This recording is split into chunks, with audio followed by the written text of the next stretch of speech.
Ford Fiesta 2017 present. Praise has often been heaped on the iconic Ford Fiesta, and for good reasons.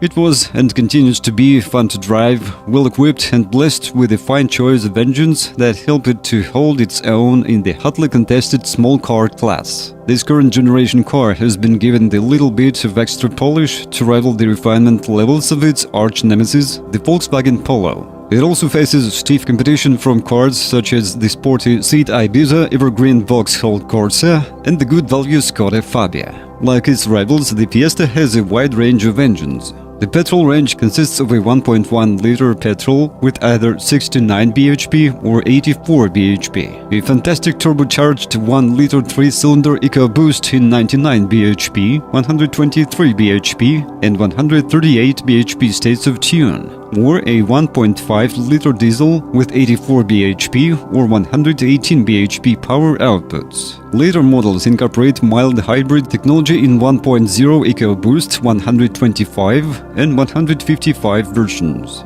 Entry-level style models get just the basics, such as air conditioning and electric front windows. But the tech is a bit more generous, with 16-inch alloy wheels, LED daytime running lights, fog lights and a heated windscreen. You also get an 8-inch touchscreen infotainment system from the tech specification and above, with Apple CarPlay and Android Auto. Titanium adds cruise control, automatic lights and wipers and climate control, or you could seek out a B&O Titanium. There's also a B&O Z-Tech version with an upgraded 10-speaker, 675-watt sound system. Titanium X gets the B&O sound system as standard, along with the heated front seats and steering wheel. ST Line and ST Line X get sportier exterior and interior styling and sport suspension for sharper handling. The former has the same equipment as the Tech, while the latter is based on titanium. The top-of-the-range Vignail is supposed to be the luxurious Fiesta, so it has leather seats as standard and an openable panoramic glass roof, but you'll probably find the rear parking sensors and reversing camera far more useful. One of the best things about the Fiesta is the way it drives. Few cars are more enjoyable to chuck around on a twisty B road than this small Ford. It really can give some more expensive sports car a very good run for their money. The steering is precise and well-weighted, grip is plentiful supply, and it hangs on gamely even if you pile into a corner a little too quickly. And to top it all off, the ride is beautifully judged, even ST-Line models with firmer sports suspension. It has a real knack for dealing with speed bumps and potholes at low speeds just as well as it deals with motorway expansion joints at the national limit. Suspension noise is well suppressed too, giving the Fiesta a sense of solidity, a B-core refinement. Inside, as far as fit and finish go, the bits that you touch regularly all feel fairly upmarket by the standards of the class, and the Fiesta uses soft touch material on parts of its dashboard. You won't find any of that in an Ibiza or a Skoda Fabia. However, the Fiesta's interior doesn't feel quite as solidly screwed together as the Ibizas or Polos. You'll also notice some unappealingly textured plastics lower down on the Fiesta's dashboard. The Fiesta has plenty of room up front. Its driving position is set fairly high and there is plenty of adjustment in steering wheel and the seat, so most should be comfortable. Rear seat space is a little more cramped though, double reasonably comfortable,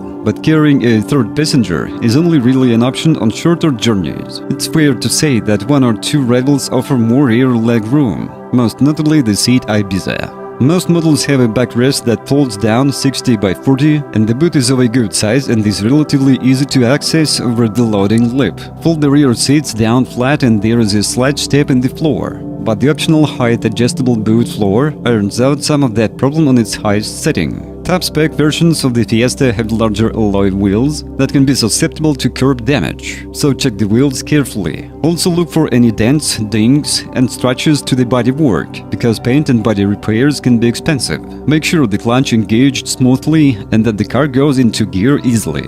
The 1.5-liter diesel engine is fitted with a diesel particulate filter, DPF, to ensure that this can regenerate burned-off trapped soot. Frequent longer journeys are necessary because this process is only triggered when the exhaust is not enough. Check how the previous owner has used the car if you are unsure, because making lots of short, slow journeys can clog up the filter. potentially leading to an expensive repair bill. Other potential problems with the DPF can come if the engine has been shut off partway through regeneration. Contamination of the oil system with fuel can result, leading to the oil level rising gradually over time. This can cause damage to the engine, so it's worth checking the oil level or having the car inspected if you are unsure. Some Fiestas built from the 15th of May 2019 to the 17th of June 2019 were fitted with steering columns that weren't up to specification. So speak to your Ford dealer to find out if yours is affected. If it is, the whole column will need to be replaced to prevent potential future issues.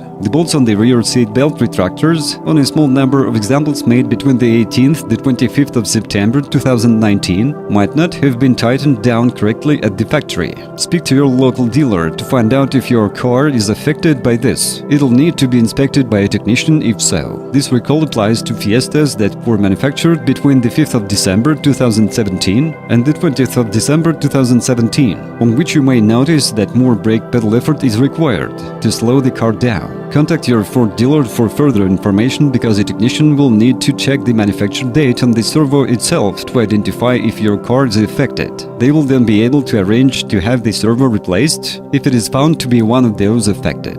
Compared with the turbocharged engines, the basic 1.1-liter petrol is underwhelming and is best avoided. The diesel only makes sense if you do big mileages, so we'd stick with the 1-liter 3-cylinder EcoBoost because it copes well with all situations. Of the three versions of the engine on offer, go for the 99 bhp version because it's fast enough at motorway speeds and is also pretty economical. Mid-range ZTEC trim offers the best value because it comes with plenty of equipment and it keeps the smaller alloy wheels that are best in terms of the Fiesta's excellent ride quality.